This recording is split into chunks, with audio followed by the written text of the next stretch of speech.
I didn't want to wake up and be 40 years old and call another man my boss. I'm just not. And I asked my wife before we got married, I said, as long as I was like actually doing it and actually working and I wasn't just being a bum, but if we went bust and we had to live in a van down by the river, would you stay with me? And she said, absolutely. She didn't hesitate. So the flex to me is not that stuff. The flex is when I can pull out my phone and I get the screen time notification on Sundays that iPhones give you, and I was under an hour a day. That's my flex. Use your 9 to 5 to leave your 9 to 5. If that's what you want to do, use it to leave it. The right way is to get the business first, to do the business first. Because you're like content, all it is just another way to advertise your business. If you're not advertising your business with content, then you've got an art project. That's the one thing that'll make it easier for you. Put it on easy mode, is you got to solve a 3 a.m. problem. And 3 a.m. problems are... I can see the enemy approaching the battleground. Hear the drums pound like a thunder sound loud. I gather up my crowd to prepare them for what's coming. We've been summoned. What's going on? Welcome to Alpha Dad Consulting, a show where we focus on helping dads become better family leaders. I am your host, Vidal, and today we're going to dive into a major part of family leadership, which is being a provider. And more specifically, how to be an effective provider through entrepreneurship. And in order to do that and have that conversation, I had to invite a very, very special guest. He is not only a good, solid man, a devoted husband and father, but he is also a successful entrepreneur who has helped hundreds of men and women to start their own solo remote businesses. With 1 million followers across multiple social media platforms, he's devoted his career to giving people the tools that they need to become financially independent so they can focus on what really matters, which is family, community, and autonomy. He is the owner of the Simple Business School community, the Save Your Sons brand, and the Clients Through Social Incubator. I want to welcome to the show, Harrison Schenck. What's going on, brother? Gee, man, it's my pleasure, dude. I've been looking forward to this one. I always love when we get to chat. And when you asked me to come on, it was an absolute slam dunk no-brainer, dude. I'm excited. Yeah, dude, same here, man. All right, bro, let's dive in. So you and I both, we work with dads all the time. We work with men that come to us, and especially to you, they tell you, hey, man, I want to start a business, right? And a lot of us have that, right? And we have that inner voice. We're sitting at our jobs, and we're sitting in this cubicle, and we're like, man, I hate this job, but I do it because I love my family. I need to provide. This is the only thing I've ever been good at, right? Or I went to school for this. I just found out you went to law school. I didn't even know that about you. Yeah. Which is interesting, right? So we're going to get into that. But, we get to this point, man, where we hear this inner voice, like you should start a business, you should get into entrepreneurship, but we don't do it because, it's risky or whatever it is, right? But you, my friend, you got that voice. You were there. You were in that position, and you answered the call. You said, all right, I'm going to dive in. And I want to know what was the catalyst to that, man? Like, what made you just jump into entrepreneurship and start the business, start moving down that path? And what were your reasons for sticking it out? Because it is not easy. It's not easy. It's not, I like to say it's a classic example of it's not easy. It should be simple, but it's not easy.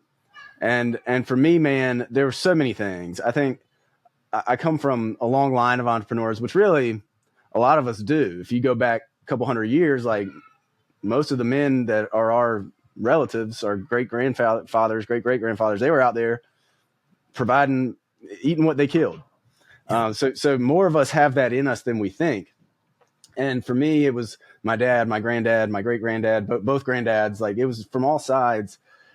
And I think it sprung from a lot of different things. I went to law school, like you mentioned, and knew early on that I didn't like to color inside the lines. I wasn't the guy that was gonna suck up to a partner and wear a suit every day, and it just wasn't for me. Plus, I don't know how many lawyers you know, but if you get around smart lawyers, like it's a tough game, and you got to fight. And I just saw the future. I was like, this ain't really it for me. So I went straight into entrepreneurship. I went and joined a startup, an early stage startup. Mm-hmm. I was the third employee. and grew that. It was a sports marketing startup. Grew it from when I joined. I mean, we were at a few 100,000 in revenue, and we got up to 12 million in 4 years. Wow. And That's awesome. And it was a events management company. Is really what it was. Yeah. And so I joined in 2016. Then in COVID hit, and the entire, I mean, it was outdoor sporting events, dude. Like, you ain't gonna do that in early 2020. It just wasn't happening. And so I fired my entire team on the same day, 5 people in one day. Yeah. And that was like, dude, that was tough. And then right around that same time, our first son was born. And right around that same time, I started posting online about how I felt being a new dad. And so all this stuff was happening, and out of nowhere, it was a Twitter account back when it was Twitter, and it just exploded. I didn't expect it to. I did it completely by accident. But I turn around 6-7 months later, and I've got 50, 60,000 followers, and I'm like, there's got to be a way to make this work, turn this into a business. And that launched me into the journey of a lifetime, which was, I'd been in the entrepreneurial world in a startup, but I wasn't really the founder. I wasn't really the guy that had it all on his shoulders. I had a lot on my shoulders, but not like a founder. And I was like, you know what, this is the next challenge. And I was getting another thing that's really important to me that I think is important. This will resonate with a lot of guys is, I didn't want to wake up and be 40 years old and call another man my boss. I just didn't. And if you do, and you don't have a problem with that, bless you, man. More power to you. For me, for better or worse, I had a problem with that. And so it was like all these things were happening at the same time. I was like, you know what? I'm going to really try to figure this out. So for about 16 months, well, really about 2 years, I did both. I worked at my company and I taught myself online entrepreneurship simultaneously. And fast forward to summer 2022, so 2 years after I started the Twitter account, I had more than replaced my income through my online business, and I knew that I could do it consistently, and I felt comfortable making that leap. And I went and talked to the CEO, who was my boss, and I told him what was happening, and the rest is history. And that's been 2 years now, 2.5 years. Man, dude, that's awesome, bro. Yeah, and that's, one thing that I want to point out there in that story too is that you were building on the side, right? So you were still using your main gig to kind of sustain and do that, because what I see a lot of guys do is they'll just they'll go gun ho, man, and they'll just they'll quit the job, and then that usually is what causes stress in the marriage and the the kids and the pressure, like everything you feel as a family leader, right? So with you, man, I know that I tell my wife all my crazy ideas when it comes to entrepreneurship and all that. So you coming to your wife and telling her, hey, like, I'm ready to go full time with this thing. What was that conversation like for you? It was honestly, man, I feel so lucky because she's been so freaking supportive and just totally ride or die. Yeah. But what you said, dude, that's an important piece, because when I was doing both, I was working harder than I've ever worked in my life. No question. Yeah. But I also slept like a baby because I knew that I had this safety net, and I knew that I had my salary, and I was doing fine at my job. I was keeping up. I wasn't slacking too bad, a little bit, but not too bad. And so I knew that I had that, excuse me, I'm getting over a cold, that safety net, which honestly, once you do make that leap and you say, I'm on my own now, that's the first thing that goes away. And I still feel it, dude. Like, I still feel every now and then, like, oof, what if you play the what if game, and like, what if this stops working, or what if this goes away, or whatever. And so I would encourage guys to use your 9 to 5 to leave your 9 to 5. If that's what you want to do, use it to leave it. And just know that the trade-off you're going to make is that you're going to be putting in more hours. It ain't going to be forever, but you are. I was doing an extra 4 hours a day, 7 days a week. So I had my 9 to 5, 2 hours in the morning, 2 hours at night, and then 4 hours a day on the weekend. For 16 months, I did that with no days off. Yeah. And a lot of guys do more. I could have done more. I didn't, because I was like, this isn't really the point, is to make this like insane. I didn't want to be working 80 hours a week. That was never the point, and that's never my goal. But it was a lot. It was a lot. And when I talk to guys now and they're like thinking of, I talk to a lot of guys who are early on in the journey, just I like meeting guys and talking about this stuff. Yeah. And I'll be like, look, be honest with yourself. If you're going to do this, you need to give yourself 2 to 4 hours a day. 2 to 4 hours a day. And I can tell instantly the guys that are going to make it and the guys that aren't, because I was talking to a guy earlier today, actually. And I was like, look, man, this is like, I'm being real with you. At the minimum, 2 hours, at the max, but really probably 4. And he's like, I don't know if I can do it. I'm like, bro, then don't do it. Don't do it. Because don't lie to yourself and think you can just spend 30 minutes a day on a side business and replace your job. It's not going to happen. It's just not. You can spend 30 minutes a day on a side hustle and make an extra couple thousand bucks a month if you're smart. Yeah. But if you really want what you and I value, geez, like that real autonomy, that real like, let's get there. It's just going to be more than that. And people need to understand. And the trade-off is you sleep really well when you got the dual incomes. And I also want guys to see that. So the self-doubt that still creeps in, right? Even now, right? Because I mean, you have success, you have a bunch of clients, you have a bunch of testimonials, man, and we still get that self-doubt, that inner voice that, because like you said, you don't have the fallback of like having that check come in every 2 weeks, right? And it's the golden handcuffs that gets us. Yep. Where we're there. So how are you managing that? Like your mindset wise, how are you managing that? And how are you managing your time so that, because this is another thing, 2 components to this question is how do you turn off the entrepreneurship mind, man? Because I feel like that's hard. Sometimes my wife has to like snap me back in, because I'll be at the dinner table and I'm thinking about an idea, a client or something. And she sees me zone out and she's like, hey babe, what about, she's asking me about like food or something simple, right? And I'm like, oh yeah, sorry. I'm snapping back in, dude. So how do you manage that, dude? Oh, I do the same thing, man. Yeah. It's constant. Yeah. It's constant. That's honestly one of the ways I managed it is starting the school. Ah, okay. That was one of the reasons I did it. Yeah. And I also have joined a couple other like mastermind networking communities, whatever, because I just can't turn it off, bro. I can't. It's all I think about. It is totally the obsession of my life, for better or worse. And if I don't have an outlet to like, that's why I come on podcasts and talk to guys like you, because I just need to talk about this stuff. If I don't, then I'm up there ear staining my wife, and she's like, "Dude, like we got to work, we got to figure out. We got laundry to do." Yeah, there's like 3 loads of laundry, and the kids are screaming, and what are you talking about? Your new ascension process. I don't need to hear about that. So that's one way is just find other people who you can. There's my big boy right there. No, hey, buddy, Daddy's on a phone. Daddy's on a podcast. Can you go upstairs and see Mom? This is real right here. My daughter would have jumped authentic. in here and was like, "Yeah, this is authentic. This is what the freedom is like." Yeah. But yeah, dude. So I needed that. I needed some place where I could go and let off that steam, because otherwise it is going to be a distraction, and it is going to be something that you can't turn off. But I think that's a good sign. Like if like you need that certain level of obsession and certain level of insanity, because if you don't have that, what are you going to do when you start failing?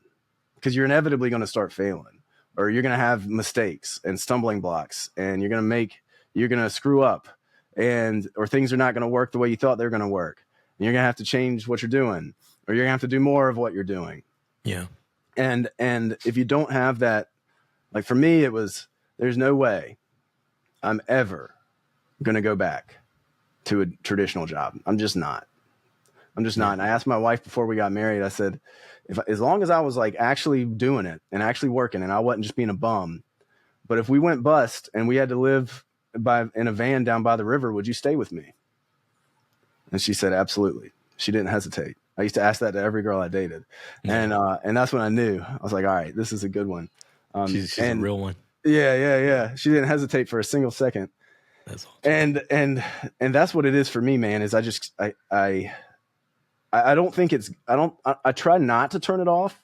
I just try to give myself outlets so that if I just need to talk about this stuff with somebody, I've got a lot of places that I can go and get it out of my system so that I can then go be present with my kids, and I can sit at the breakfast table. I can cook up some sausage and eggs and sit down there with them while they eat it and talk about whatever random thing they want to talk about, and not be 1,000 miles away, because I've built in this system of release valves for myself. Yeah. And that's the best thing I know at this point. Yeah, I like that, man. Yeah, I have to do the same thing, because I have a hard time turning it off, man. Turning the idea generator up here that just doesn't shut off. So one of the things you mentioned with respect to input of time, right? When you're working a job and then you're going in and trying to put, some guys you've talked to, like, oh, you got to put at least 2 to 4 hours, right? And some guys are only putting like 30 minutes, or, hey, like, I'm just going to rock a weekend and hopefully I become a millionaire by Monday, right? Yeah. And what do you think about this whole influencer market, man? That is, because I feel like social media and this whole influencer market, this, everybody, become an entrepreneur because you're going to be rich tomorrow. And, all these guys that are out there telling, quit your job and fire your boss and this and that, and they make it seem like it's like this glorious thing, right? But dude, it's like you said, it's not easy. It is simple, very simple principles that you need to follow to make a business work. They haven't really changed throughout the course of history. Everybody, all the business, like the principles are still the same. That's it. But this influencer market that's out there, the social media, the guy in front of the Lambo that's telling you like, oh, you get that he rented, right? Yeah. So like, can you speak on that, man? How have you not gotten yourself drawn into that? Because for me, what it seems like with the conversations that I've had with you, you are more like family oriented. You want time, freedom, and autonomy. That is way more important to you than any type of materialistic gain or like, pursuit that you're going after. So where do you draw those lines, and how do you not fall prey to that like influencer market and all that's going on out there? Yeah, I mean, there's a couple things to hit on with that. So the first piece is what you just said. And to me, the Flex is not a fancy car. I don't care about cars. I've never been a car guy. Yeah, same here. We got a minivan. We got a Chrysler minivan 2023. I love that thing, man. I'll drive that thing till the wheels fall off. But so the Flex to me is not that stuff. The Flex is when I can pull out my phone and I get the screen time notification on Sundays that iPhones give you, and I was under an hour a day. That's my Flex. That's what it is for me. And it's I go through my camera roll and I see all the pictures I have with my kids. And we, like last night, my screen time will be higher because last night I sat down with my older boys and we just looked at old videos from when they were littler for like 45 minutes. Yeah, and they're like, look awesome. At that. And like, that's why I do this. That's why I do it.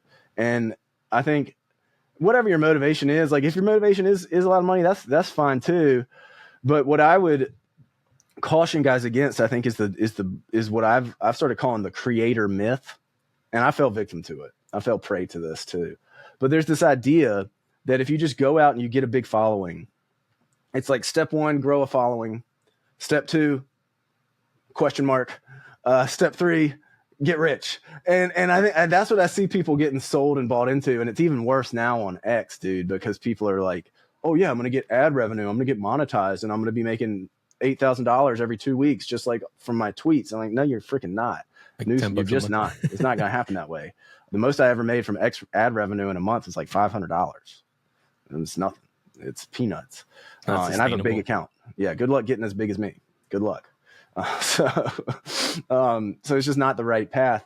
And that's why I teach. Like, so a lot of people will come inbound to me and be like, bro, like, I want to grow a big account like you. I want a big following like you. And my first thing I always say to them is, that's not what I do. That's not the right way. The right way is to get the business first, to do the business first, because you're like content. All it is just another way to advertise your business. If you're not advertising your business with content, then you've got an art project.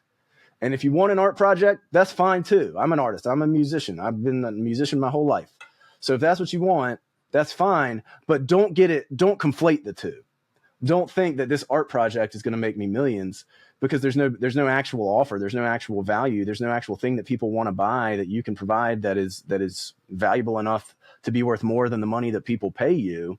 If you don't have that, then you're just making an art project, which again, totally fine, but go into it with your eyes open And so what I teach people is, let's figure out the business first. Before you even think about writing a tweet, before you think about making a YouTube video, before you think about recording a reel, let's figure out what we're going to sell and go try to sell it. Let's go try to sell it right now, right this second. And that's what I teach to every single person. And a lot of people are like, their heads start spinning, but that's also why people get results so fast when they work with me, is because I'm like, dude, we're not going to optimize your Twitter bio. We're not going to do that. I'm not going to give you my content templates right now, because none of that stuff matters if you don't have something that people want to buy. None of it matters. And let's figure that out first. And then the good news is, once you understand, well, I can do that. Usually it's a service. That's what I like selling, service-based businesses. I can perform this service, and more people than not feel like it's worth more than they pay me. Now you've got something. Now you've got something. And the good news is, now the content's really easy. The content's so much easier because you're not trying to imagine what people want. You're not trying to think about, well, maybe I'll write a book in 3 years and be a millionaire from that. No, you won't. But you're instead you're like, oh, I could do this thing that people value. And now content is a way for me to advertise the fact that I can do this thing. That's the right order of operations. And that's where I think so many people get led astray. And I did it too, bro. I mean, from August when I started the account, my first social media account, to the first time I monetized it in June of 21. So whatever that is, 9 months, 10 months. I had no idea what I was going to sell, but I was still spending hours a day making content. Yeah. And yeah, my audience was growing, but when I turned around and tried to sell that audience, I didn't really have anything that they particularly wanted. And so I was in a really unfortunate position that I had to dig myself out of, that took a long time and a lot of grind and a lot of pain, that I could have skipped if I had done it the way that I teach now. And that's why I'm such a big believer in forget about the freaking content until it's time to advertise. You wouldn't go wide with $1 million ad campaign if you didn't know that people wanted your clothing brand. You wouldn't do that. So freaking why would you spend, that's all content is. It's advertising. It's free advertising, but you pay in time. So why would you do that if you don't have any idea that you can provide a service or a product to people or to a business that's more valuable than the money they pay you? Why would you waste that time and go into it that blind? Instead, flip it, figure out what you can do first that people value, and let the content serve the business. Don't try to build a business on the back of some content that you made. But Harrison, I need to build my website. Oh my gosh. I need to go to GoDaddy and buy my domain and build my website first, and make it look nice and pretty before I start this business, and I'm going to take 3 months to do that. Optimizing social media profiles, right? So, I mean, dude, that was one thing in working with you, because for those of you listening, I've worked with Harrison, man, one-on-one, and he is phenomenal at keeping things very, very simple. And I was falling prey to that very same thing, thinking that I had to dial in all these other, the website and this and that. And man, you're overcomplicating it. Just, simplify it by saying, well, what can you do for somebody else? What problems have you solved in your life that you can solve for somebody else that is valuable to them? And you test it. Can you talk about validating that idea, validating your business idea? There's a guy right now listening to, they have a business idea. How do they go and validate and find out if somebody's going to pay for this? Well, the first thing I'll say is almost everything works. Almost. Yeah. Now, I always caveat that by saying, if you go out on the side of the road and scoop up a dead raccoon and try to make G's roadkill stand, that's probably not going to be a business. Probably not. But aside from the ridiculous, almost everything can work with the right effort and the right consistency. But there's a huge spectrum of what I call the easy mode, hard mode spectrum. And so what I usually try to get guys to do first is let's try to land ourselves closer to the easy mode spectrum, closer to the easy mode side. And I also caveat by saying it's never easy. It's always hard. But why would you make it harder than it has to be? Mm. There's easier businesses relative to harder businesses. It's still going to be hard. So why would you choose to start off over here on the hard mode side? That's step one, is and there's some rules around that. If you sell something that's really inexpensive, that generally makes it harder. If you sell something that people have never really heard of and don't understand, that makes it harder. If you try to invent a market and create demand and nobody else is selling what you're selling, that's a sign that it's going to be harder. And there's a bunch of them that we go through, and I'm like, yeah, because I ask guys like, what do you want to do? And they'll tell me their idea. I'm like, that's got these hard mode elements. It's got 1 or 2 easy mode elements, but 5 or 6 hard mode elements. Let's see if we can slide up the easy scale. And what makes things easy? A mindset coach. yeah, oh, man, that's hard mode. Yeah. But we've talked about this too, dude. Like, the funny thing is, if you're a coach, which is a great, but coaching changed my life. I paid $5,000 for a coach in 2022, and I credit it for 80-90% of the success that I've had since then. And I still invest in coaching. I'm always going to invest in people that have been, there's millions of people farther ahead than me. I want to leverage their mistakes. I want to compress the time it takes for me to get to where they're at. And the best way to do that is to have them in your corner and talk to them. But if you're a coach, you wind up, a lot of it is mindset coaching, because a lot of it is breaking these beliefs that people have and break it and changing the way people think about things. But you can't market it as mindset coaching, because nobody is out there in the middle of the night waking up at 3 a.m. saying, man, I wish I just had a better mindset. If only my mindset was better. And if you want to be a coach, or you want to sell some kind of service-based business around coaching, consulting, you have to solve those 3 a.m. problems. That's the one thing that'll make it easier for you. Put it on easy mode, is you got to solve a 3 a.m. problem. And 3 a.m. problems are, I'm 50 pounds overweight. You never stop thinking about that if you got 50 pounds to lose. Every time you walk in front of a mirror, every time you go up the stairs, every time the humidity outside changes and your knees start hurting because you're too heavy, you think about that all day long. If you are in a job you hate and you want to get a new job, that's a 3 a.m. problem. If your marriage is falling apart, that's a 3 a.m. problem. So you need to first find those. And selling business to business is even better, because business owners have a lot of 3 a.m. problems, and they usually have more money, and they're used to spending money to solve those problems. So there's more options that you have. But the best thing to do, if you can charge more money and sell it more easily, is if you find a problem that is burning, that hurts, and you can solve it in a way that'll save them time, heartache, and frustration. So that's the first thing I try to get guys thinking that way is, let's not make it harder than it has to be. It's already going to be hard. I don't lie to people. Like, there's going to be things that are hard, but we can choose to slide up the spectrum a little bit and make it a little bit easier.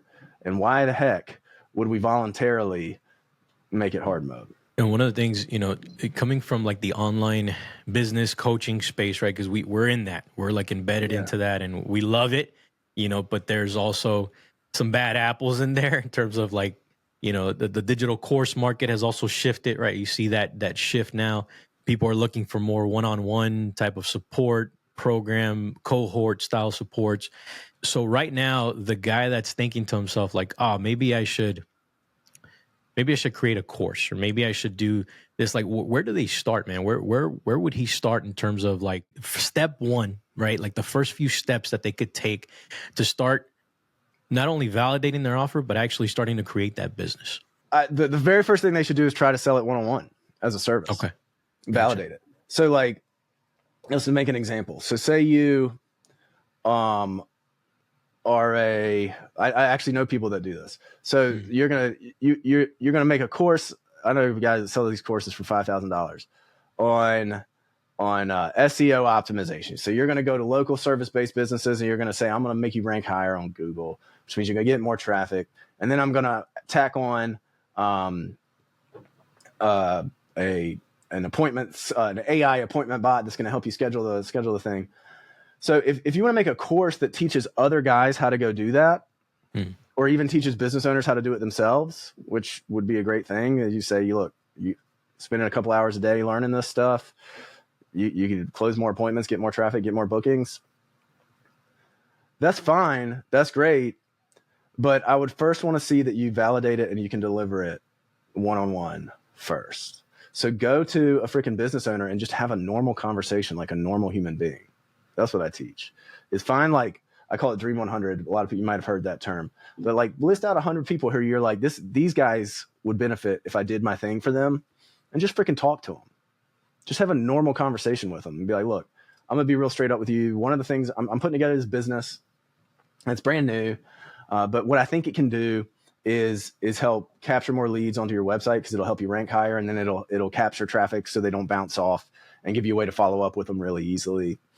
I don't know how much I'm going to wind up charging for it, but let's say if it got you to a point where it was adding a few $1,000s a month to your business in bookings, you want to do your research and understand what their acquisition costs are now, if you can, or what their lifetime value of a customer is now, if you can. But you go to them and say, like, I don't know what I'm going to ultimately charge for it.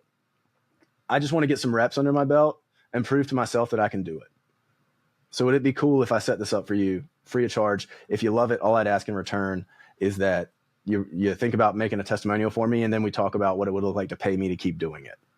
And you have that conversation 40, 50, 60 times, you're going to get a couple people to be like, you know what, man, sure, shoot, let's do it.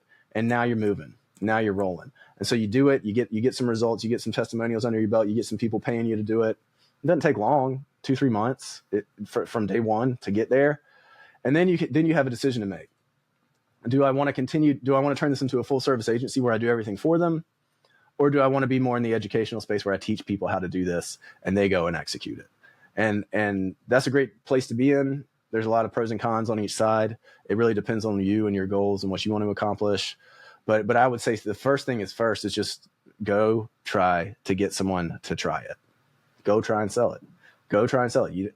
And in the very beginning, you don't need a website, because you're telling people, like, dude, I'm just doing this for the first time. They don't expect you to have a website. And now, once you get going, yes, you need some presence so that when you are sending 1,000 cold emails, they Google you, they see that you're real and legit. But at the very beginning, all that stuff's a waste. You just need to have real conversations with real people and offer them a chance to try you out in a way that's really risk-free. Prove to yourself you can do it. Prove to the market you can do it. And then you go do all the other stuff. So that's how I tell everybody to start. That's my philosophy.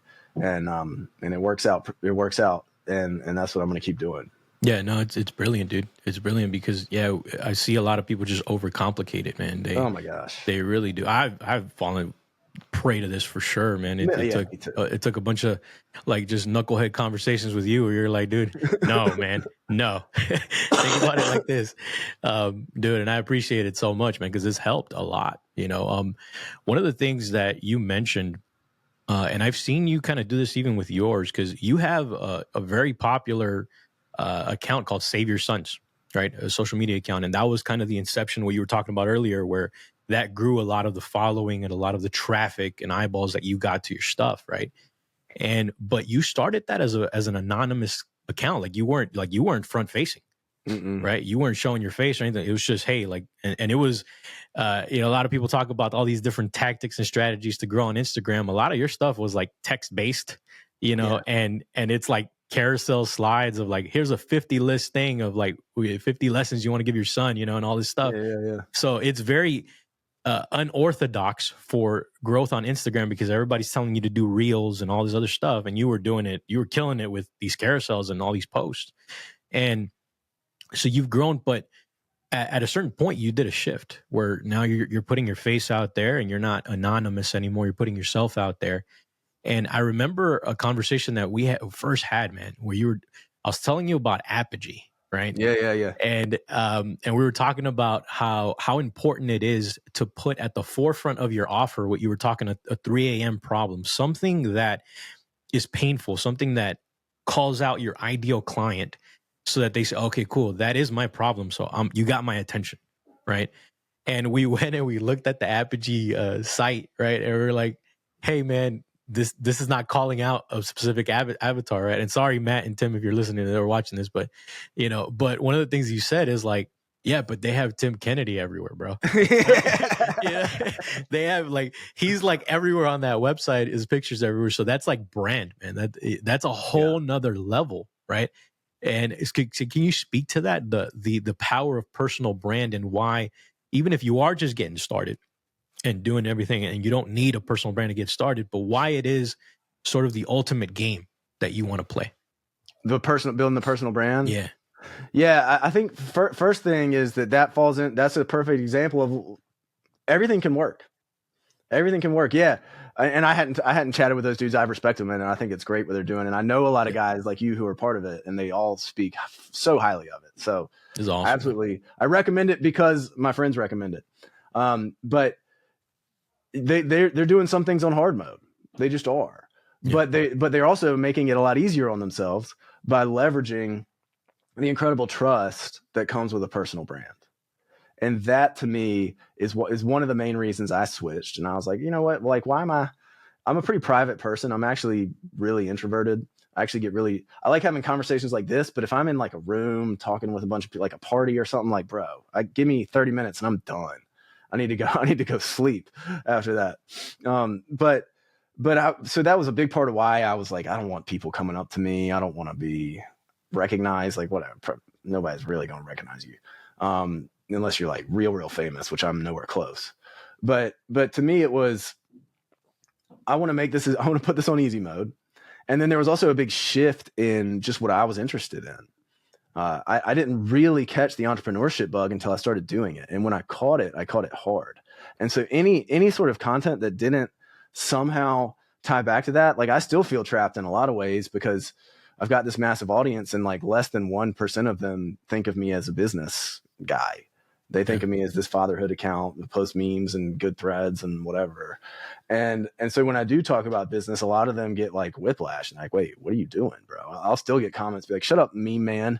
You're supposed to be posting memes. Why are you talking about this? Why are you talking about this stuff? Which is another reason that I tell guys to get the business right first, because you don't get into that situation. But it reflected a change in just what I was interested in.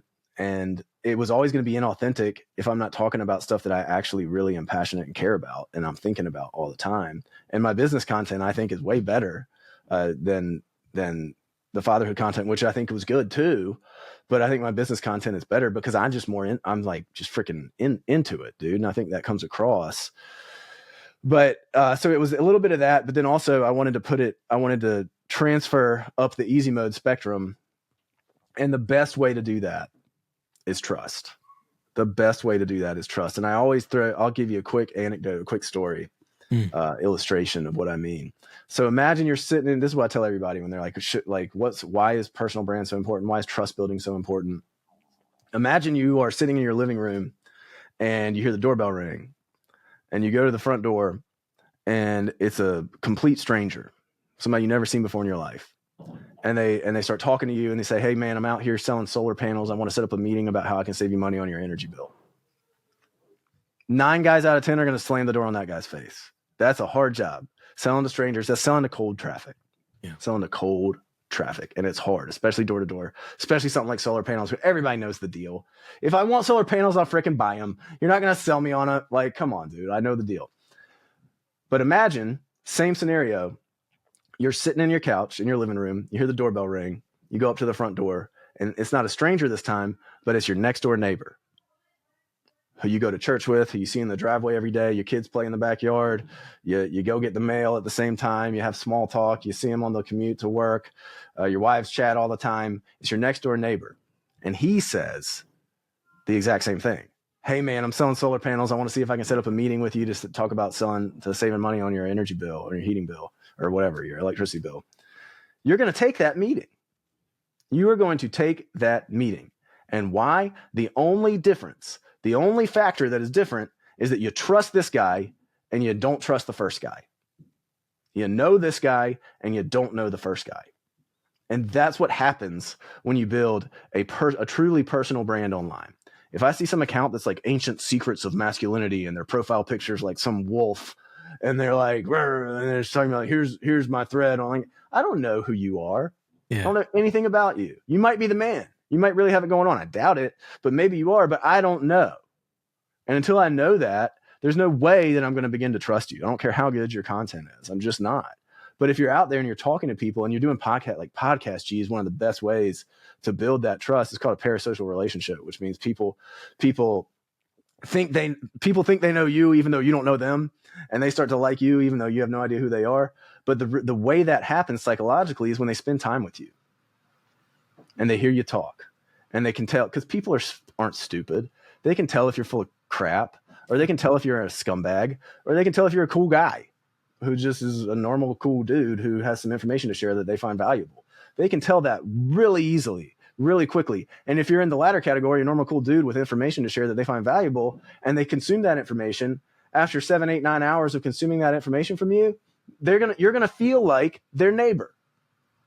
You're gonna feel like their neighbor. And so when it does come time to say, look, man, by the way, I also want to set up a meeting about solar panels to help you save money on your energy bill, it becomes really easy for them to say, you know what, dude, let's hear it, because you're not a stranger anymore. You're their neighbor. And that's why Tim Kennedy, dude, I've never talked to him. I talked to, I have a lot of military guys in my network, but I've never talked to Tim. But people feel like they know him. They feel invested in him. They like his personality. They like his personal brand. So if he's associated with something, the trust just gets ratcheted up through the roof. And all of a sudden, it doesn't feel like they're buying from a stranger, even though they don't really know him. If they saw him out at Subway, he wouldn't know them, and they would just be fans, and then maybe they go up and talk to him. But when you're sitting there and you're watching the podcast or watching the YouTube videos or looking at his Instagram, like, this is my guy, Tim. I like this guy. He's the man. And that's why it's just the most powerful lever that you have, because it turns you into a neighbor. It takes you from a stranger into a neighbor, and it's so much easier to buy from a neighbor. Yeah, I first heard that concept of the trust accelerators, right? Like the idea. Yeah, the idea of building trust, man, that's a big part of why I do the podcast and the YouTube, and, I'm trying to put out things and all that, just because, it's a different market now, man. Now that we, before you start a business and you would be like a brick and mortar style business, you'd be geographically locked in to whomever's around in that area. If you open up a store or a shop or something like that, right? You got to have inventory, right? And not all your inventory is going to sell. Hard mode, right? You got to pay for the lease to rent the place, and if you're not making enough you're not selling enough of your widgets and gadgets or whatever you're selling, it's hard mode, man, all day long. And then you're limited to geography, right? And this is one of the things that I love about the online business world, is that now you are entering in the global market because you're online, and you're selling something. You're selling your time, you're selling your knowledge, or your experience, your life lessons and all that, and you're packaging that into an offer. But you don't have to, the distribution is so much simpler because you have social media that you can borrow and you can leverage, right? Yeah. And it's free, and before, you think about like TV advertising, you had to buy, you spent like 10 G's or more to get like a 30-second spot on an infomercial at night, right? And now it's like you can create your own YouTube channel, and it's your show. This podcast is a show that I created, and it's free for me to post on. Like think about the power of that, But at the same time, because it opened it up to this global market, now the competition is more heavy, right? Like now you're competing with all these different people, and so what do you think causes a lot of these businesses that come out, man, to fail? Is it just they stop? Do they forget these basic principles? Do they forget about the idea that this is a long game and building a personal brand? Like, what have you seen? You mean like online businesses? Yeah, like online businesses that come in, man, they come in and it feels like they start buying ads, they do all this thing, and then they go out of business. Yeah. I'll get to that. Okay. But in a long roundabout way. Yeah, so first I'll caveat. Yeah. There's a lot of things that make local brick and mortar hard mode. Yeah. But there's a lot of things that offset that hard mode. One of them being, if you're in a store in a neighborhood, you're part of that neighborhood. You're part of that tribe. So you automatically have a trust advantage over somebody in New Delhi selling the exact same thing. Yeah. You just do. So that makes it easier. The other thing that makes it a little bit easier, that offsets some of the hard mode stuff. It is hard because you got the overhead, you got the inventory, you're usually selling for a lower ticket. It's just a lot of stuff. But it's easier to reach your market via advertising because you're competing with less people. You're not competing with everyone in the US, you're competing with the people in Tulsa, Oklahoma, or wherever you are. So there's some things that offset that. But the main thing that offsets it is that trust. And that I feel like they're part of my community. So I automatically grant them a certain measure of trust. And that's what you're building when you're building a brand online. And people just got to spend time with you. They just have to spend time with you. And we all have those guys that we grew up with. I was in a fraternity in college, and there's so many dudes in there who would rush the fraternity, and we'd have to give them a bid because they were a legacy or whatever. And we'd be like, this dude sucks. Because we only met him a couple times. And we're like, this guy's an egg. This guy sucks. But then what happens when you spend more time with them? even if they really do suck, even if they're annoying, you start to like them. You start to have a little soft spot for them because they're part of your thing, man. And they're in your world. And you're like, oh, man, he's a dork, but he's our dork. He's our guy. And it's just because you spent time with him. It's just because you spent time with him. And that's what you're doing when you're building an online brand. Now, you can't be a total obnoxious idiot. Just like you can't just be a YouTube channel of you just blowing a kazoo for 2 hours and being obnoxious. Like, people aren't going to like that. So you have to have a certain amount of charisma and a certain amount of social skills to make it. But when people spend time with you and they feel like they know you and they overlook the things that might have put them off about you at the very beginning. Like, oh, this guy is weird. He has a weird laugh. I don't know. I don't like this guy. Or he makes jokes that aren't funny, or he's whatever. When they're in your world for long enough, you start to like them and you start to trust them. And when you get to your question, G, about people falling off and quitting, I think it's usually an example of, there's a lot of things that could cause it, but you're right. Like the turnover, the burn rate is so strong, man. I know so many guys who I started with who have quit, and so many guys I started with who never really started. They're still sitting there 3 years, 4 years later being like, I'm thinking of I'm making my website, tinkering on my website. All right, bro. How much money has your website paid you? 0. But I think what happens is usually, like, probably the majority is one of two things. Either, and it's really, I guess it's the same thing. It's they aren't good enough.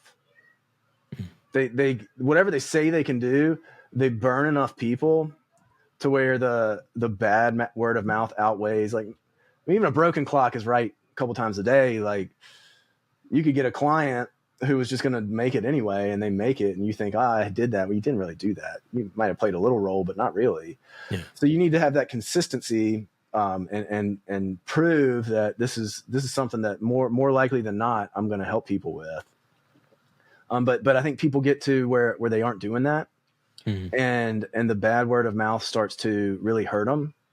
And so then they're faced with a decision is like, I need to get better at this. I really need to get better, or I'm not going to be able to keep doing this. And that is really hard. It's really hard. Like it's leveling up. And every time you level up, the bosses get harder. It's just like a video game. Like every time you get to that next level, you're like, oh, I made it. And then you look around, you're like, oh, dude, these bosses have an invincibility shield and they can breathe fire. I don't know how to fight them. And you got to learn and you got to figure it out. And so most people will get to that level and then they can't figure it out, or they don't figure it out, or they won't figure it out. And they either quit, or what's more common is they pivot and they go do something else. And they're like, that's too hard. I can take the same 2 or 3 tricks I know and apply it to a different thing. And I can get up to $5,000, $10,000 a month that way. And okay, I'll do that. And then they get to the same bosses again, and they're like, I can't beat these bosses. And they go do it again in a different way, and package it up in a different way. And so they either just drop off and quit, or they never actually complete. They get to a level that they don't level up, and the levels go on forever. The level I'm currently at is, if it's level 1,000, well, there's 10 billion levels. So I'm never going to get all the way there. Nobody does. But you have to just commit to, there's going to be a point where I'm going to have a bottleneck, where I'm going to have a skill gap. Mm. And I'm going to know it if I'm honest with myself, because I get to this certain type of offer, this certain type of client, whatever, they're not succeeding. And there's that one thing that I knew if I knew how to do, they could do it, but it sounds hard. Do I want to really learn that? Do I want to level up? And faced with that decision, I think the easy way is to just go do something else. Go do something else. And that's why guys like get up at a plateau and then they just continue to move laterally. Or they just burn so many people that like their reputation is destroyed. And that's really unfortunate.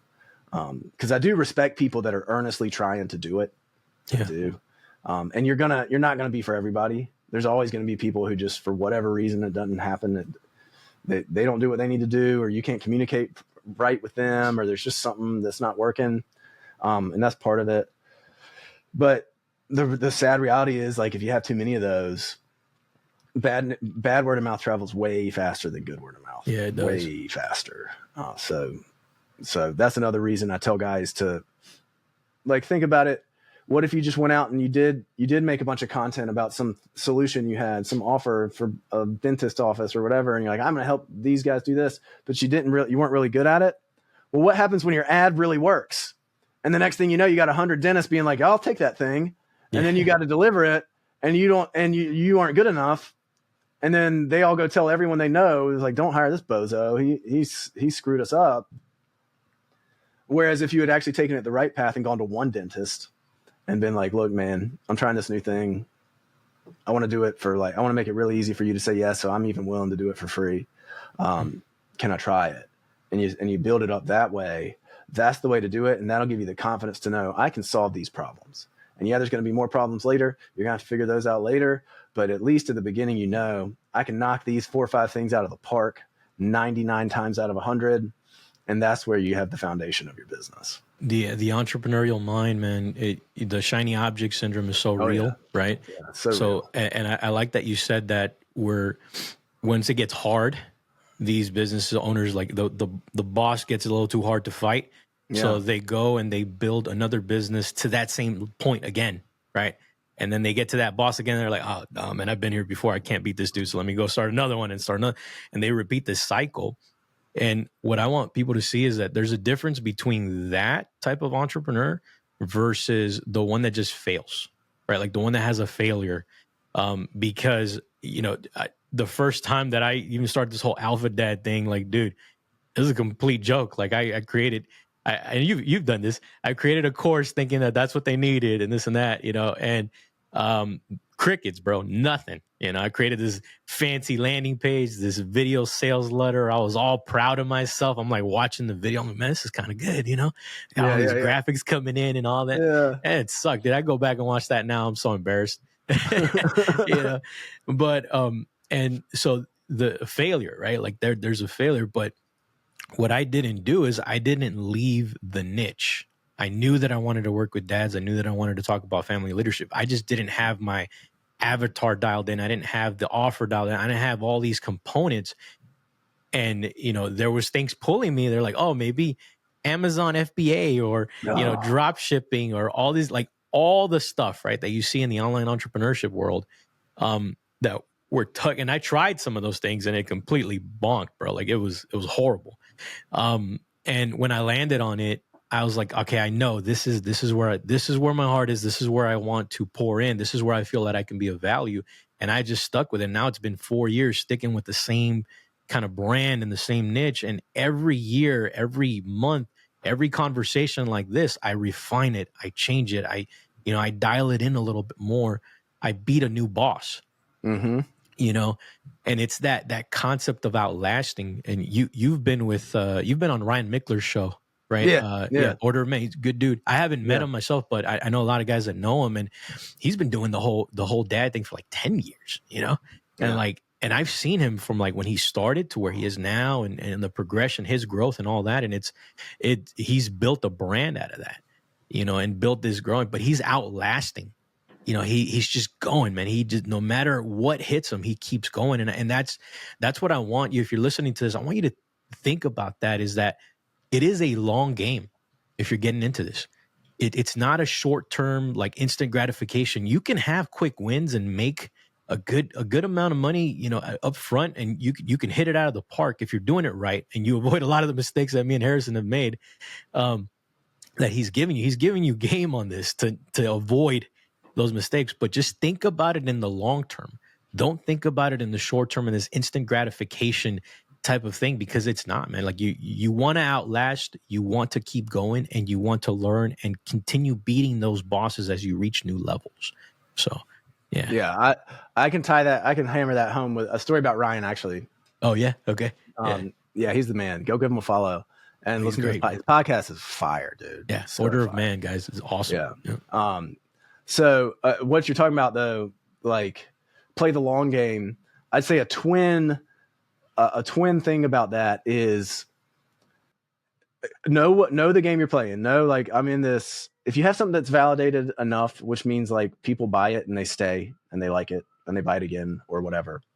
That to me is enough. So if you have something like that, the worst thing you can do is start comparing yourself to people who are doing something similar, but are farther ahead. And my very first thing, which was an embarrassing thing, was really, I didn't know Ryan at the time, and I didn't know about his men's development community. But the thing I launched was actually really similar to what he's built. And he's been building it for 7-8 years. And he charges, I mean, you can go find out what he charges. He's making like good money out of it and changing a lot of guys' lives. Yeah. And I didn't know that at the time, but I was like, it's a men's development community. I'm going to build something like that. Subscription. I like that. Recurring revenue. Cool. And I started out of the gates charging $5 a month, which was a big mistake. Hard mode. Big mistake. But I struggled with it for months and months and months, and got it up to, the most I ever got it up to was about $3,000 MER for me after like 8-9 months. And then, and that's when I first became aware of like Ryan's stuff. And we started following each other on Instagram. We chat every now and then. I looked at his thing. I'm like, dude, he's got 1,000 members and he's charging go look it up. Yeah. Run the numbers. Yeah. I don't want to blow up his business, but if you're curious, you can find out. And I was like, this dude is doing what I'm doing, except 100 levels better. Yeah. And I sit there, my thing I've been working on for 6 months. I'm like, this guy's killing me. What a stupid way to look at it. He'd been doing it for 8 years. Yeah. He'd been doing it for years, and I've been doing it for 6 months. Yeah. And of course he's going to be light years ahead of me. Of course he is. But I fell into that trap of like, dang, I'm never going to get there. Look at what he's got. And I'm struggling here to sell. He's selling it for 10 times what I'm selling it for. What am I doing wrong? And I convinced myself that it was the wrong thing. Now that was, I wound it down or pivoted it back in 22 or whatever. Finally quote, gave up. But I sometimes think if I had just kept doing it, now I'd be 4 years into it, and I probably would be somewhere close to that level, not at his level, because he's gained years of experience in the meantime too. Yeah. But I quit. I quit because I compared myself. I quit because it was hard. All the stuff we just said. I got to a level where I was like, there's people beating my ass. Like, what am I going to do? And I pivoted. Now, what I'm doing now, I've pivoted a few times, and that's why I also get the shiny penny thing. Yeah. But finally, I learned that lesson of what I'm doing now is what works, and I'm going to keep doing it. And that's the only thing I'm doing now, which is so freaking refreshing. But like G was just saying, if you're listening to this, learn from us, man. Like, yeah, it was working. It was working slow, and I was making a lot of mistakes, but I could have leveled up. I could have sped it up, and I could have stuck with it. And then maybe I'd be at a certain level by now with that original product. But I was looking around, and I was like, there's dudes beating me. Now, of course, they're going to freaking be beating me. Of course, they've been doing it it's like if you're a high school basketball player and you're looking at 1991 Michael Jordan. Like, I don't care how good you are. He's going to smoke you. He's going to smoke you because you just hadn't been playing as long. It doesn't matter. Like, however old Kobe was in 91, he was probably 15 or whatever. Like, of course, my MJ would have smoked him. Yeah. But give him a few years. You can close the gap. But a lot of us aren't patient. And so that's when we start looking around. Well, what else can I do? What else will work faster, better, more? So I fell into that. I've gotten out of it. But hopefully that story is useful to people listening to this who might be feeling the same thing. Yeah. It's that compounding of skills and experience, man, that people don't take note of. That's actually happening. I like that you mentioned that Ryan, that even if you would have stuck with it, Ryan would have still had another 4 years. Kept going, yeah. You would have kept going. He's still stacking it up. Right. So, and yeah, man, the comparison of like, we're on chapter 2, right? They're on chapter 10. Yep. It's different. We're at different stages, and that's okay. Like there's no rush, man. Like you got this. There's going to be a segment of people that you can speak to because you have your own unique experiences and lessons and your own unique personality and all that. And there's going to be people that Ryan can speak to and I can speak to. Like, once you understand that, then you can create what you have in your mind, what you envision. You can create it and refine it and make it better. And man, that's why I really love this entrepreneurship game, bro, because It's so fun. It's the best thing man. ever. It's so fun. Yeah, absolutely, man. All right, brother. I want to be respectful of your time, and I want to hit you with one of the last questions I always ask my guests here, which is, in your opinion, if you had to narrow it down to a few traits, what makes a dad a good family leader? A dad, a good family leader.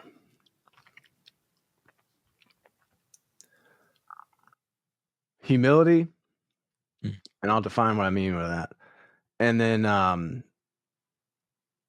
a commitment to self-improvement. I really think that's it. I think so. Starting with the self-improvement, you have to understand that you are never finished. You are never finished. And the second you think you're a finished product, you're done. You're right. You are finished. You're through. The second you think you're finished, you're done.